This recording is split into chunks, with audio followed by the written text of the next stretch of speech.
नमस्कार, आपण पाहताय न्यूज 18 लोकमत. आपल्या सगळ्यांचं स्वागत. आता सगळ्यांना प्रतीक्षा आहे ती लॉकडाऊनच्या संदर्भातली. लॉकडाऊन नेमका कधी होणार, कशा पद्धतीचा असणार आणि तो कधी जाहीर केला जाणार याबद्दल लोकांमध्ये कोणतीही स्पष्टता नाही. राज्यातली जनता मुख्यमंत्री लॉकडाऊनच्या संदर्भातला मोठा निर्णय कधी घेणार याची वाट बघतायत. आणि याच दरम्यान मुंबईचे पालकमंत्री असलम शेख यांचं एक मोठं वक्तव्य आलंय. असलम शेख यांच्या वक्तव्यानं काहीसा संभ्रम निर्माण झाला आहे आणि लॉकडाऊनच्या तारखेकडे सगळ्यांचे डोळे लागले.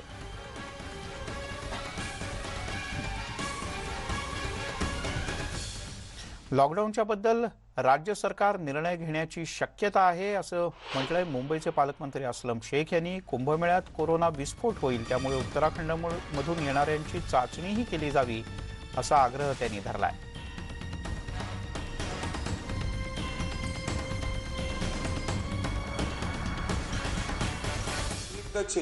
म्हणजे हे साखळी जी आपल्याला तोडायची आहे, हे साखळी तोडण्याचा आपण गेल्या 2 आठवड्यापासून प्रयत्न करतोय, पण कुठेही कमतरता दिसत नाही. म्हणून मला असं वाटतंय की आज राज्य सरकार याच्यावरती मोठा निर्णय घेणार. हे बघा, लॉकडाऊनचा हा शब्द कुठेतरी लोकांना भीती निर्माण करतोय. कारण रात्री 8 वाजता यायचं आणि लोकांसमोर बोलायचं आणि लोक मग कितीतरी ते मानसिकतातून बाहेरच येत नाही. आमचं हे म्हणणं आहे की आम्हाला हे चेन ब्रेक करायचं आहे आणि हे चेन ब्रेक करत असताना लोकांना सोबत घेऊन, लोकांचा विचार घेऊन, लोकांचे सजेशन्स घेऊन आम्हाला हे करायचं आहे. म्हणून या पुढची कारवाईसाठी एक चांगली एसओपी, चांगली गाईडलाईन्स आम्ही तयार करण्यामध्ये लागलेलो आहेत आणि मला वाटतोय की आजच याच्यावरती काय ना काय मुख्यमंत्री निर्णय घेतील.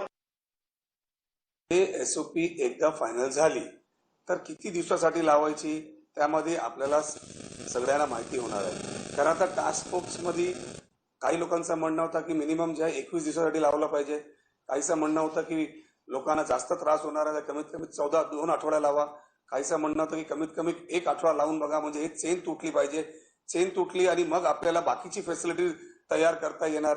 म्हणजे आपल्याला नवीन फॅसिलिटीज तयार करायची, म्हणजे रुग्ण झाले तर त्यांना बेडची अवेलेबल असली पाहिजे. बाकीची त्यांना आयसीयू वगैरे कमी होता कामा नये. हे सगळ्यांना लक्षात घेता सगळ्यांचे सजेशन घेऊनच हा निर्णय घेतोय. सागर कुलकर्णी आपले प्रतिनिधी आपल्यासोबत आहेत. आपण अधिक माहिती घेऊयात. सागर, काय संकेत मिळत आहेत? आजच घोषणा होणार का? आज संध्याकाळपर्यंत नवीन एसओपी जी आहे, नियमावली, ती जाहीर होईल अशी शक्यता वर्तवली जात आहे. अर्थात राज्यातले 2 कॅबिनेट मंत्री, म्हणजे एकाच बाजूला मुंबईचे पालकमंत्री असलम शेख तर दुसऱ्या बाजूला महसूल मंत्री बाळासाहेब थोरात यांनी या संदर्भात संकेत सुद्धा दिलेले आहेत.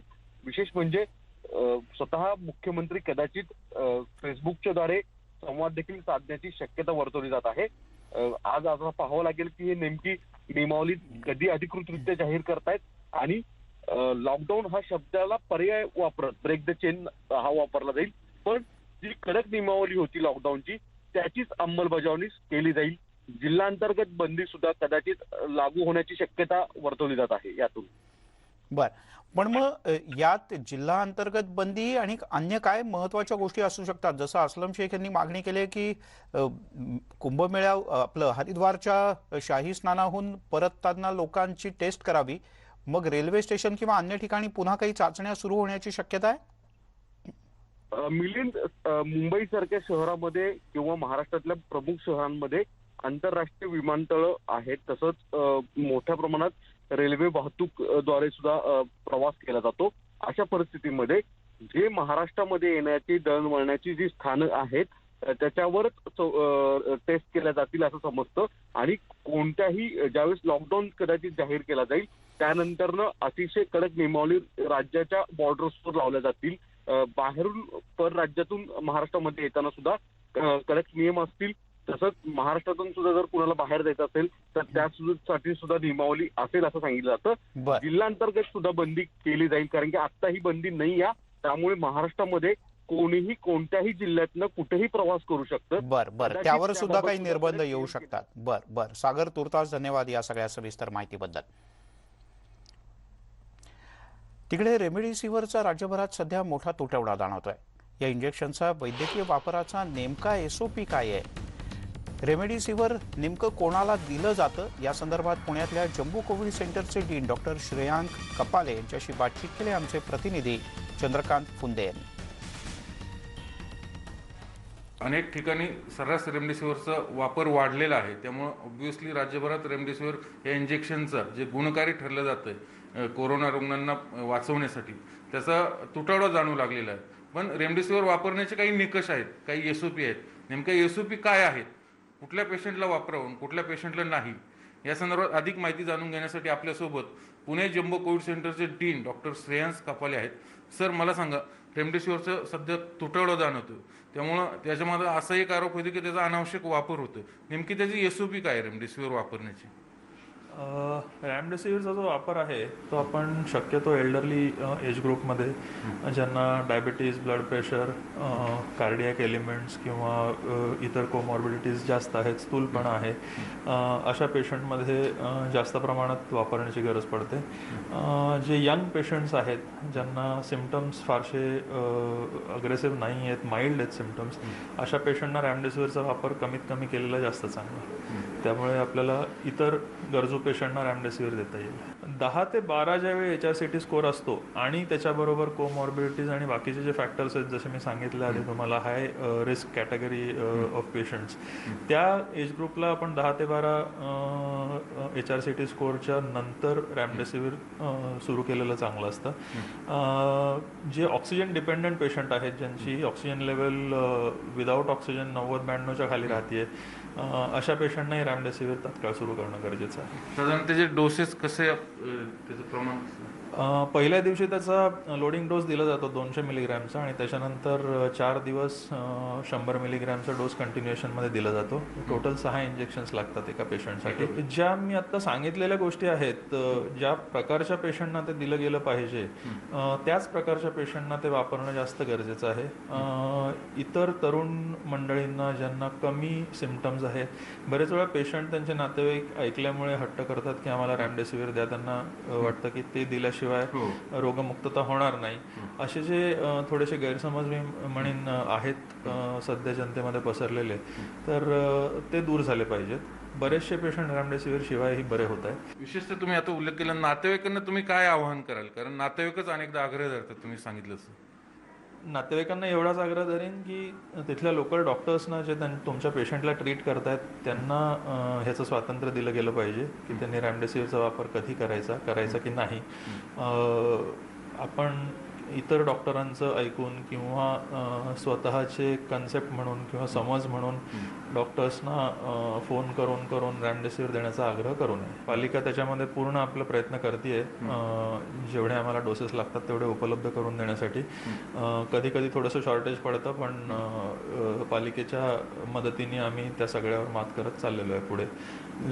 अशी आशा करतो की लवकरच येत्या काळामध्ये 1-2 दिवसामध्ये हा तुटवडा पूर्ण होईल आणि व्यवस्थित रेमडेसिवीर उपलब्ध होईल सगळ्या गरजू पेशंट्सना. व्हिडिओ जर्नलिस्ट सचिन हंसाटेसह चंद्रकांत फुंदे, न्यूज 18 लोकमत, पुणे. त्यामुळे रेमडेसिवीर हा काही एकमेव उपाय नाही की जे घेतलं तर 100% जीव वाचणार किंवा जे नाही मिळालं तर काही खरं नाही. तेव्हा डॉक्टरांनीही आग्रह धरू नये आणि पेशंटनी सुद्धा पॅनिक होऊ नये. तिकडे राज्यामध्ये कोरोनाबाधित रुग्णांना रेमडेसिवीरचं इंजेक्शन मिळवण्यासाठी मोठी कसरत करावी लागते. गेल्या 2 दिवसात अनेक शहरांमध्ये या इंजेक्शनचा तुटवडा पाहायला मिळाला. परंतु अशातच भारतीय जनता पक्षानं केलेल्या एका घोषणेमुळे राज्यातल्या जनतेत आशेचा किरण दिसला आहे. त्यांच्याकडे खूप कॅपॅसिटी आहे. साधारणतः 50,000 ते 1 लाख तर ते आठवडाभरात देऊ शकतील.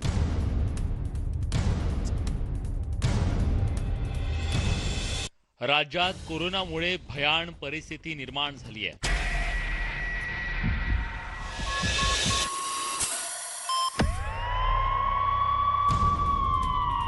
कुठे रेमडेसिवीर औषधांचा तुटवडा आहे, कुठे ऑक्सिजनचा, तर कुठे बेडचा तुटवडा जाणवतो. राज्यातील हीच बिकट परिस्थिती पाहून या संकट काळात फक्त राजकारण न करता राज्यातील जनतेच्या सेवेसाठी भाजपनं एक पाऊल पुढे टाकलंय. राज्याला 50,000 रेमडेसिवीर इंजेक्शन देण्याची घोषणा भाजपचे नेते प्रवीण दरेकरांनी केली आहे. आमच्या यामागे कर्तव्य भावना आहे, आमची जबाबदारी आहे. काय मोर नाचला म्हणजे लांडोर नाचायलाच पाहिजे अशा प्रकारची काही गरज नाही. आम्ही त्या जशास तसा हा विषय नाहीये. पण आज गुजरातवर टीका करत असताना गुजरातमधलीच एक फॅक्टरी आज आपल्या मदतीला येते.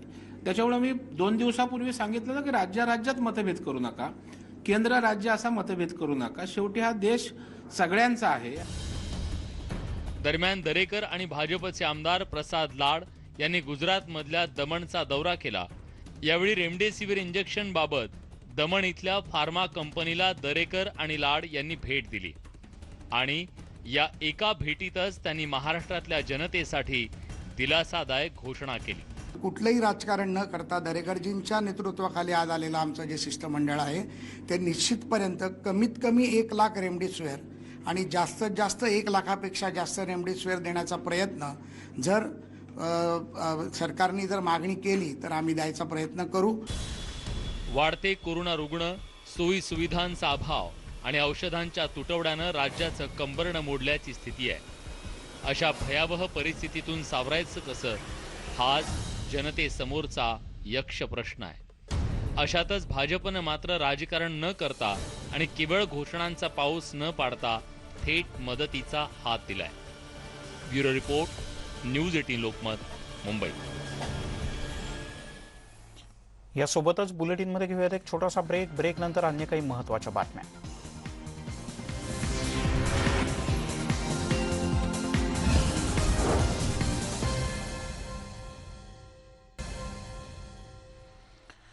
ब्रेकनंतर आपल्या सगळ्यांचं पुन्हा एकदा स्वागत. आज राज्यामध्ये लागणाऱ्या लॉकडाऊनची अधिकृत अधिसूचना लवकरच जाहीर होणार असल्याची माहिती दिली जाते. मात्र प्रत्यक्ष लॉकडाऊनची अंमलबजावणी 15 एप्रिलपासून होणार आहे. उद्या मध्यरात्री 12 वाजल्यानंतर राज्यात कडक लॉकडाऊनची अंमलबजावणी सुरू होईल. यावेळेला राज्यात लागू करण्यात येणाऱ्या 2.0 कडक लॉकडाऊनमध्ये सर्वसामान्य नागरिकांना नेमकं काय काय मिळणार, कुठे दिलासा मिळणार आहे, हे आज रात्री जी अधिसूचना जारी होणार आहे त्यातून स्पष्ट होईल.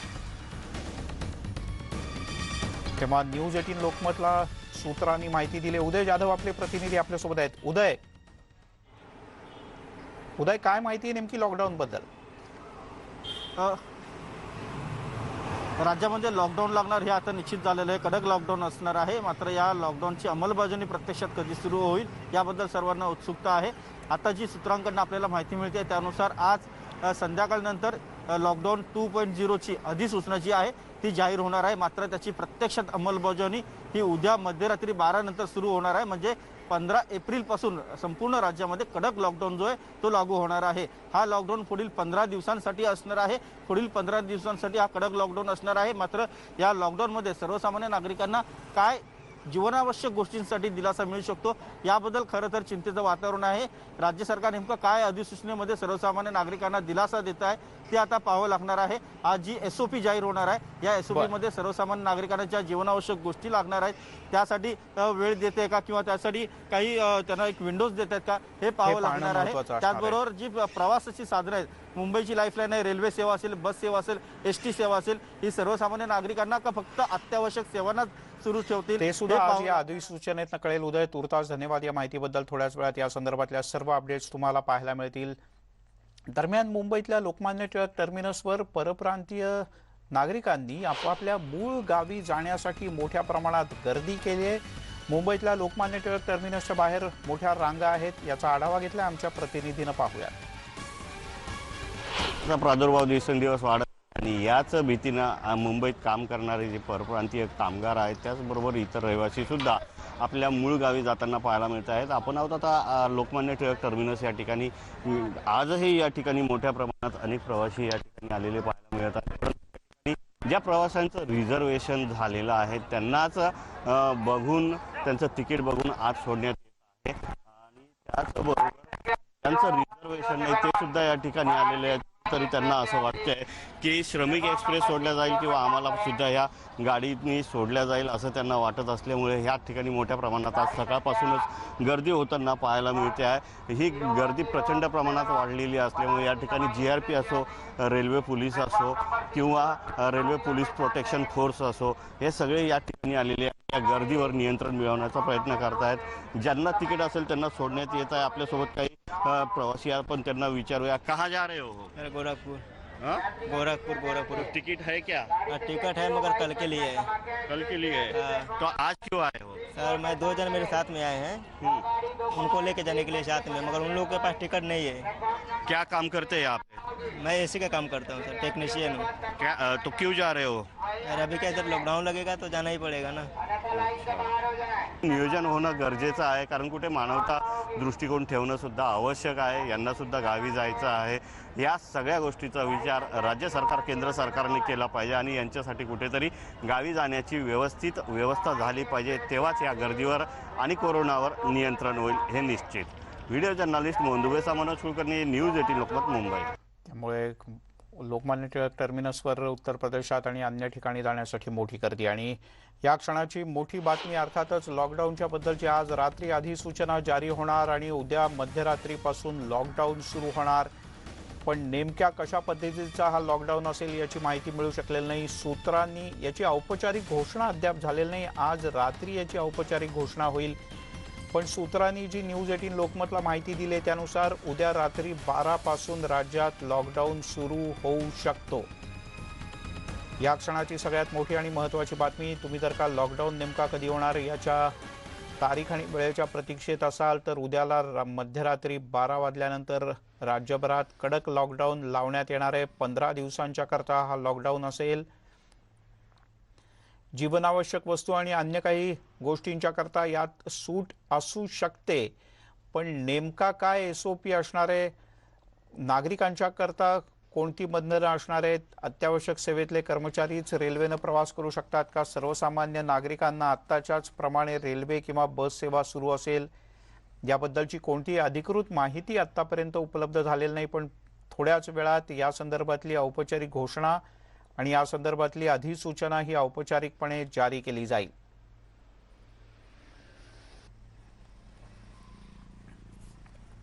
त्यामुळे राज्यामध्ये कडक लॉकडाऊन लागणार हे निश्चित आहे। आता फक्त तारीख आणि वेळ घोषित व्हायची आहे आणि जी सूत्रांनी माहिती दिली त्यानुसार तारीख आणि वेळ दोन्ही निश्चित झालेला आहे, फक्त त्याची अधिकृत घोषणा होणं बाकी आहे। सूत्रांनी न्यूज 18 लोकमतला जी माहिती दिली आहे त्यानुसार पुढच्या 48 तासात महाराष्ट्रात संपूर्ण लॉकडाऊन सुरू होणार आहे। लॉकडाऊनची अधिसूचना आज संध्याकाळी उशिरा किंवा रात्री उशिरापर्यंत जारी होईल आणि याच अधिसूचनेमध्ये नागरिकांच्या करता असणारी बंधनं, नियम या सगळ्या गोष्टी सांगितल्या जातील। उदय जाधव आपले प्रतिनिधी आपल्यासोबत आहेत। उदय,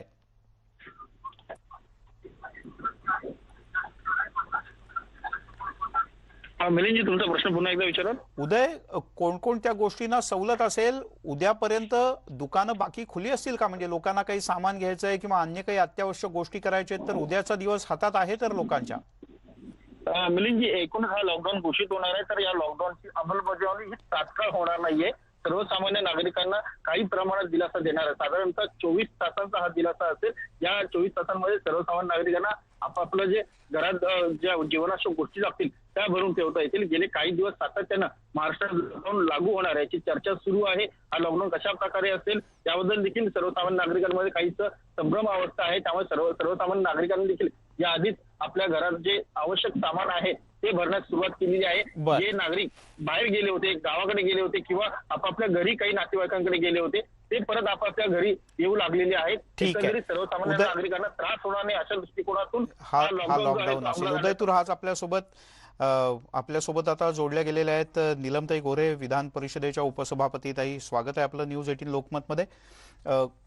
काय नेमकं SOP असू शकतं, कारण तुम्ही काही महत्त्वाच्या सूचना केल्या होत्या सरकारला? सगळ्यात प्रथम मी IBN लोकमतच्या वतीने सर्वांना गुढीपाडव्याच्या शुभेच्छा देते आणि सरकार मार्फत आमदार उद्धवजी ठाकरे यांनी जे शुभेच्छा दिलेल्या आहेत त्याच्यामध्ये कोरोनावर मात करण्याचा संदेश त्यांनी दिलेला आहे.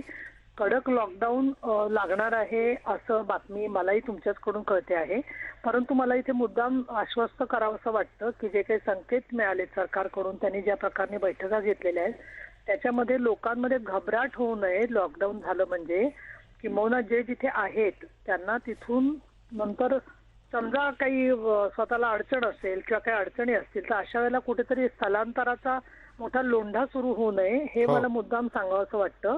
एक भाग. दुसरं, जीवनावश्यक वस्तू आहेत, औषधं आहेत, किंबहुना अनेक ज्या सेवा लोकांना अत्यावश्यक असतात, वाहतूक सुद्धा अत्यावश्यक सेवेतले जे लोक काम करणारे आहेत त्या सगळ्या साधारणपणे असं वाटतं मला शेवटी सरकार अंतिम निर्णय जाहीर करेल त्याच्यामध्ये सुद्धा बरीचसं लोकांच्या मागण्यांचा प्रश्नांचा विचार करून सरकार त्याच्याबद्दलचे सगळी मार्गदर्शक तत्व अभ्यास करूनच जाहीर करणार आहे.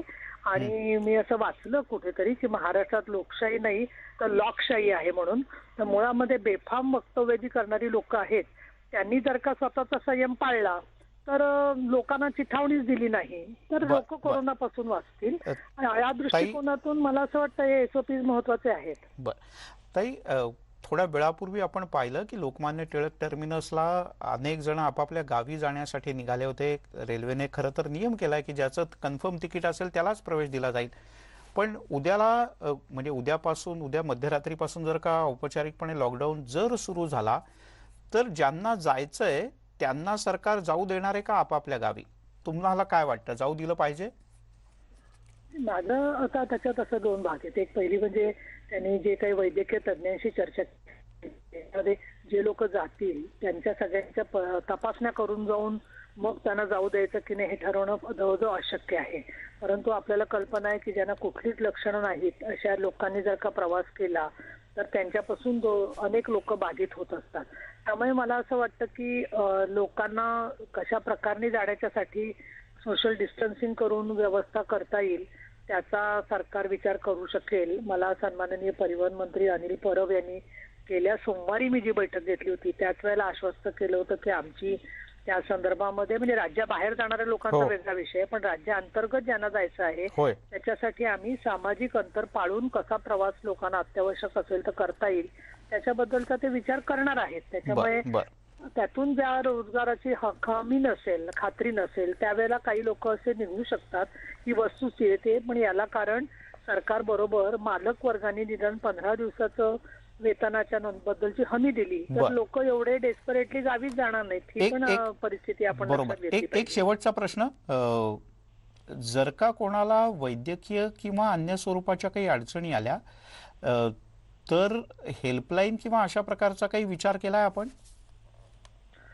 काल माझी असीम कुमार गुप्ता यांच्याशी चर्चा झाली आणि त्याच्यात मी त्यांना सुचवलेलं की इतके असंघटित क्षेत्रातले वेगवेगळ्या प्रकारचे लोक आहेत किंवा सेक्शन्स मधले लोक आहेत, OBC समाज आहे की ज्यांचे स्वयंरोजगार आहेत, तर वेगवेगळ्या लोकांच्या वेगवेगळ्या अडचणी असतात. काहींच्या बँकाचे हप्ते असतात, काही इतर घराण्याचे प्रश्न असतात. याच्यासाठी हेल्पलाईन जेवढ्या असतील कार्यरत तेवढा उपयोग होईल. पण माझं आवाहन राहील की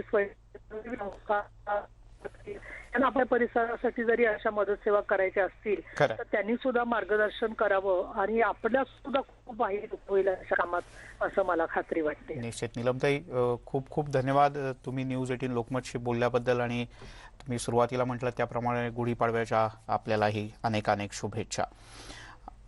उदय जाधव आपले प्रतिनिधी आपल्यासोबत आहेत, पण ज्यांनी आत्ताच टीव्ही लावलाय त्यांच्याकरता महत्वाची माहिती की उद्या मध्यरात्रीपासून लॉकडाऊन केला जाऊ शकतो अशी सूत्रांनी माहिती दिली. याची अधिकृत घोषणा आज संध्याकाळी उशिरा एका अधिसूचनेच्या माध्यमातून केली जाईल. उदय जाधव आपले प्रतिनिधी आपल्यासोबत जोडले गेलेत. उदय, आणखीन काय महत्वाच्या अपडेट्स आहेत या सगळ्या संदर्भात?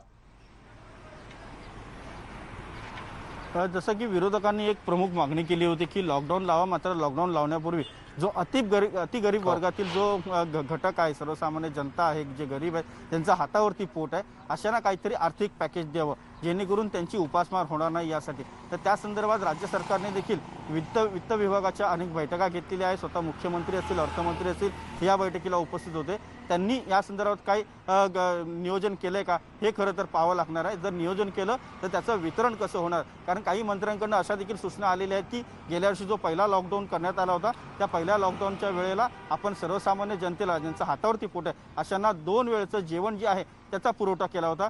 तसंच जे अन्नाचा पुरवठा जो आहे तो या वेळेला देखील करण्यात यावा, जेणेकरून त्यांच्या हातावरती पोट आहे त्यांची उपासमार होणार नाही. दुसरा प्रश्न आहे, जे परप्रांतीय मुंबईमध्ये मोठ्या मुंबई आणि आजूबाजूच्या शहरामध्ये मोठ्या प्रमाणात कामानिमित्त इथं मुंबई शहरामध्ये किंवा आजूबाजूच्या शहरामध्ये काम करत असतात, त्यांना जर आपल्या गावी जायचं असेल तर आंतरराज्य रेल्वे सेवा जी आहे ती सुरू ठेवण्यात येणार आहे. ती कुठल्याही प्रकारे बंद करण्यात येणार नाही.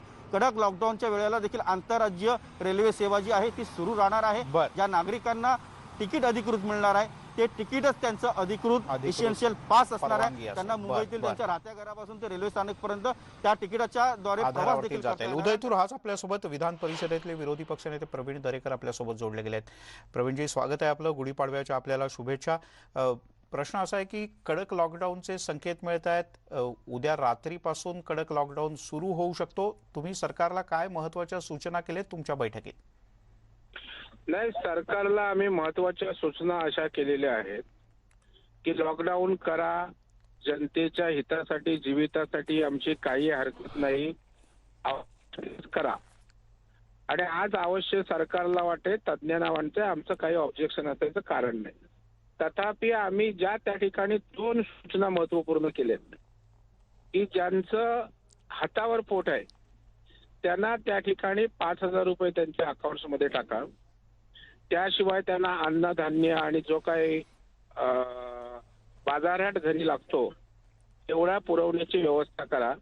कारण त्यांना रोज जर त्या ठिकाणी काम केलं नाही तर त्या ठिकाणी त्यांचं घर चालणार नाही, पोट भरणार नाही.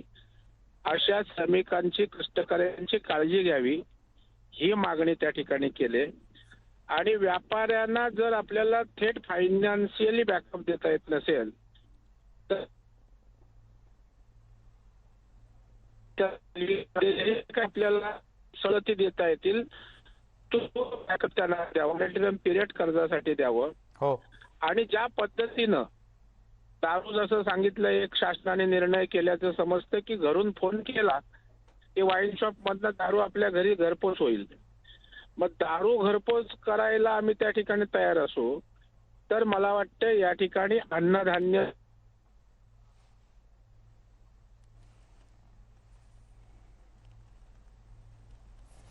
केला तर. प्रवीण दरेकर यांचा आवाज नीट पोहोचत नाही, पण सरकारला काही महत्त्वाच्या सूचना विरोधकांनी केल्या होत्या प्रवासाच्या संदर्भात किंवा अन्य काही सोयी सुविधांच्या संदर्भात. प्रामुख्यानं ज्यांचा अगदी हातावर पोट आहे, रोजच्या रोज काम करून जे लोक आपला उदरनिर्वाह चालवतात त्यांच्यासाठी. पाहूयात आज रात्रीपर्यंत जी अधिसूचना जारी होईल, जी SOP असेल लॉकडाऊनच्या करताची, त्यात या सगळ्या वर्गाच्या करता काय विचार केला गेला आहे. लोकांना काही सवलती दिल्या जात आहेत का, प्रवासाची नेमकी काय सवलत दिली जाते. उदय जाधव आपले प्रतिनिधी आपल्यासोबत आहेत.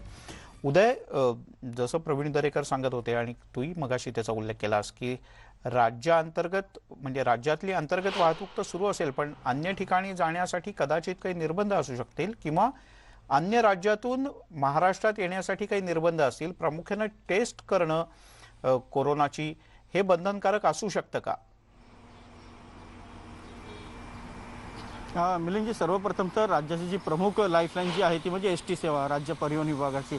सध्या राज्य परिवहन विभागाची ST सेवा सुरू आहे. मात्र जेव्हा लॉकडाऊन घोषित केलं जाईल तेव्हा ही परिवहन सेवा देखील अत्यावश्यक सेवांसाठी फक्त सुरू राहणार आहे. हीच परिवहन सेवा राज्याच्या सीमेला लागून असलेल्या इतर राज्यांमध्ये देखील प्रवास करत असते, तिकडे देखील प्रवाशांची ने आण करत असते. सध्या मध्य प्रदेश सरकारने महाराष्ट्रातून येणाऱ्या STवरती रोक दिलेली आहे आणि मध्य प्रदेशात देखील त्यांचे जे स्टेट ट्रान्सपोर्ट आहेत ते महाराष्ट्रामध्ये येत नाही आहेत. तर मध्य प्रदेशची सीमा लॉक झालेली आहेत. तर आता इतर राज्यांचं काय, कारण गुजरात असेल, छत्तीसगड असेल, आंध्र प्रदेश, तेलंगणा असेल किंवा कर्नाटक असेल, या राज्यांमध्ये देखील कोविडचा प्रादुर्भाव आहे. तिथे देखील काही प्रमाणात निर्बंध जे आहेत ते लागू करण्यात आलेले आहेत. तर आता जी सूत्रांकडून माहिती मिळते त्यानुसार राज्य परिवहन विभाग जो आहे ते देखील आंतरराज्य ST वाहतूक जी आहे ती बंद करणार आहे. मात्र जिल्हा अंतर्गत जी आहे काही जे ST वाहतूक ती काही प्रमाणात सुरू ठेवणार आहे, कारण राज्याच्या ग्रामीण भागातून मोठ्या प्रमाणात शेतमाल असेल किंवा इतर धान्य असेल, हे काही प्रमाणात छोटे जे शेतकरी आहेत ते एस टीच्या मार्फत ने आण करत असतात, त्यांची काही खाजगी माल वाहतूक असतील त्यामार्फत देखील करत असतात. अशांना काहीशी दिलासा जो आहे तो राज्य सरकार देणार आहे, कारण शेतकऱ्यांना कुठेही अडवणूक होणार नाही अशा पद्धतीने एक नियोजन जे आहे ते करण्याचं नियोजन जे आहे ते मुख्यमंत्री कार्यालयाने ठरवलेलं आहे. त्याचबरोबर शहरातील जे नागरिक आहेत ज्यांच्या हातावरती पोट आहे, ज्यांना 2 वेळचं जेवण आवश्यक असतं, त्यांना जेवणाचा पुरवठा, त्याचबरोबर जसं विरोधकांनी मागणी केली होती की त्यांना काहीतरी आर्थिक पॅकेज जे आहे ते देण्यात यावं, तर हे आर्थिक पॅकेज घोषित होतंय का किंवा काही त्यांना आर्थिक मदत जी आहे ती दिली जाते का, हे पाहावं लागणार आहे. लॉकडाऊन 2.0ची घोषणा म्हणजे अधिकृत घोषणा जी आहे ती होईल, मात्र त्याचबरोबर त्याची अंमलबजावणी करताना सर्वसामान्य नागरिकांचा प्रतिसाद जो आहे तो देखील खूप महत्त्वाचा असणार आहे. सर्वसामान्य नागरिकांना कमीत कमी त्रास व्हावा अशा प्रकारे एक सुवर्ण मध्य साधत हा लॉकडाऊन 2.0 जो आहे तो असणार असल्याचं सांगण्यात येते. नेमकं तो कसं असणार आहे, जेव्हा अधिकृत ही अधिसूचना जी आहे ती जाहीर होईल त्यावेळेला आपल्याला समजणार आहे. मात्र सर्वसामान्य नागरिक आता एक मानसिकदृष्ट्या जे आहे ते तयार झालेले आहे, कारण गेल्या जवळपास महिनाभर आपण बघतोय की राज्यामध्ये देशामध्ये सर्वाधिक कोविड पॉझिटिव्ह रुग्ण हे आपल्या राज्यामध्ये आहेत. त्यातही मुंबई पुण्यासारख्या शहरांमध्ये सर्वाधिक कोविड पॉझिटिव्ह रुग्ण जे आहेत ते आढळून येत आहेत. त्यामुळे ह्या सगळ्या कोविडच्या दुसऱ्या लाटेवरती जर आपल्याला नियंत्रण मिळवायचं असेल तर लॉकडाऊन शिवाय पर्याय नाही असं राज्यातल्या वरिष्ठ वैद्यकीय अधिकाऱ्यांनी सांगितलेलं आहे. त्यामुळे राज्य सरकार आता एक अचानक लॉकडाऊन लोकांवरती लादणार नाही आहे, तर लोकांना सांगून की आम्ही तुम्हाला काही वेळ देतो आणि त्यानुसारच तुम्ही तयारी करा आणि त्यानंतर आम्ही लॉकडाऊनची अंमलबजावणी जी आहे तिला सुरुवात करणार आहोत. मी तुला थोडंसं थांबवतो. काँग्रेसचे मुंबईचे अध्यक्ष आणि ज्येष्ठ नेते भाई जगताप आपल्यासोबत जोडले गेलेत. भाई, स्वागत आहे आपलं न्यूज 18 लोकमतमध्ये. आपल्याला गुढीपाडव्याच्या शुभेच्छा. आणि लॉकडाऊनचे संकेत मिळत आहेत, तुम्ही काय महत्त्वाच्या सूचना केल्या होत्या राज्य सरकारला जेणेकरून लॉकडाऊन पण होईल आणि नागरिकांना अत्यावश्यक गोष्टींकरता काही सवलतीही राहतील? तुम्हा सगळ्यांना गुढीपाडवाच्या आणि मराठी नववर्षाच्या शुभेच्छा. महाराष्ट्रातल्या सगळ्या जनतेला गुढीपाडवा आणि नववर्षाच्या शुभेच्छा.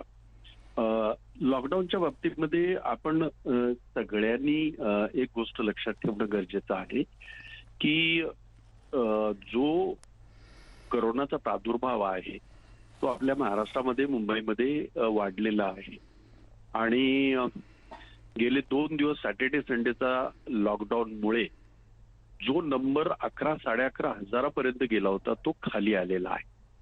आणि त्यामुळे लॉकडाऊन ही जर आपली आवश्यकता आहे, ज्याला आपण म्हणतो ब्रेक द चेन, ही चेन जर आपल्याला तोडायची असेल तर लॉकडाऊन हा आवश्यक राहील.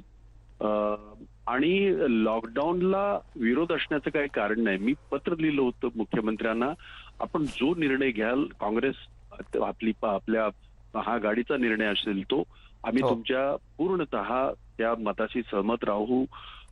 परंतु ह्या लॉकडाऊनच्या पिरियडमध्ये मागे जो लॉकडाऊन झाला त्याच्यामध्ये ज्या अडचणी निर्माण झाल्या, मग ह्या हातावर पोट असणाऱ्या कामगारांचं असेल, या घरेलू काम करणाऱ्या महिला असतील, रिक्षावाले असतील किंवा टॅक्सी उबरवाले असतील, यांच्या बाबतीमध्ये आपल्याला फार वाईट अनुभव आलेला आहे. अर्थात हे मी म्हणत असताना ही सगळी जबाबदारी त्या अर्थाने केंद्राचीच राहते.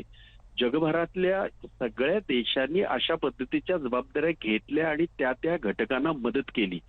दुर्दैवाने या देशाच्या पंतप्रधानांनी किंवा या देशाच्या सरकारने गरिबाकडे अजिबात पाहिलेलं नाही, उलट पाठ फिरवली आहे. आपल्याला आठवत असेल की पायी चालले गेलेले हे सगळे कामगार इतर प्रांतातले, त्यांची काय हालत झाली आपल्याला सगळ्यांना माहिती आहे. आणि म्हणून ह्या जो काय अनुभव आपला मागच्या लॉकडाऊनचा आहे त्यामध्ये आपल्याला या कष्टकऱ्याला, या सर्वसामान्याला आणि अगदी म्हणायचं झालं तर म्हणजे छोटे दुकानदार असतील, छोटे व्यावसायिक असतील, कुठेतरी आपण आता 2-3 महिने स्थिरतावर होत असताना अचानक परत एकदा ती परिस्थिती निर्माण झालेली आहे. म्हणजे ही काही कोणी तयार केलेली नाही, जगभरातली ही परिस्थिती आहे.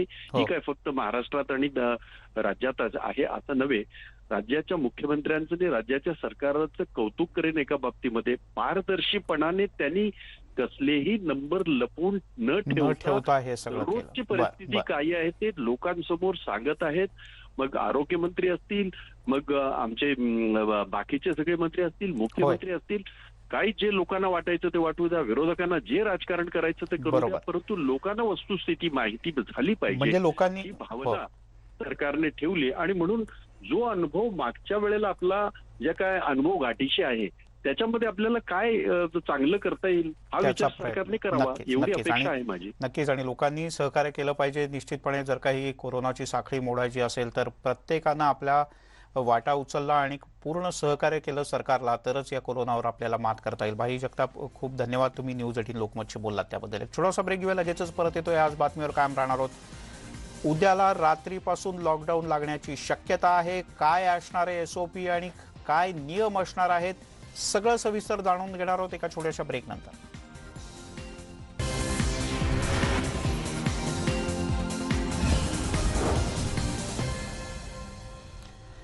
ब्रेक नंतर आपल्या सगळ्यांचं पुन्हा एकदा स्वागत.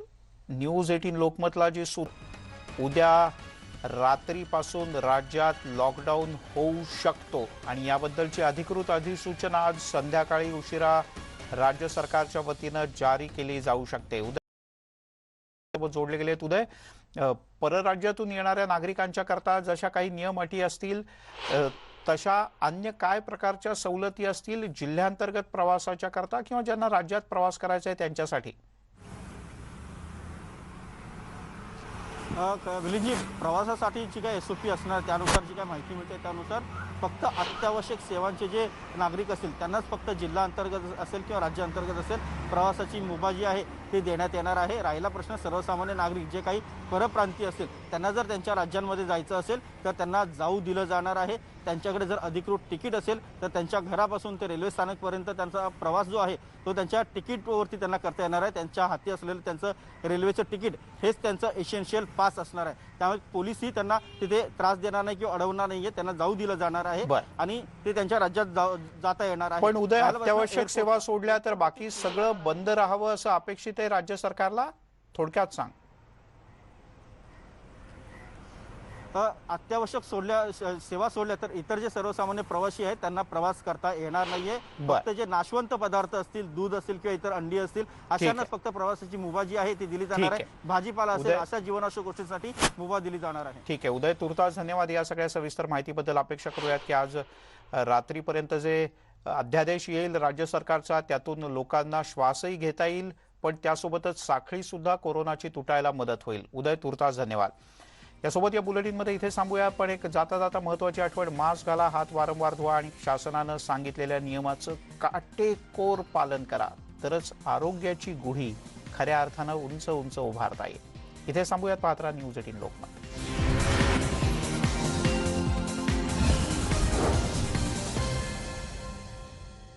आजार वाढले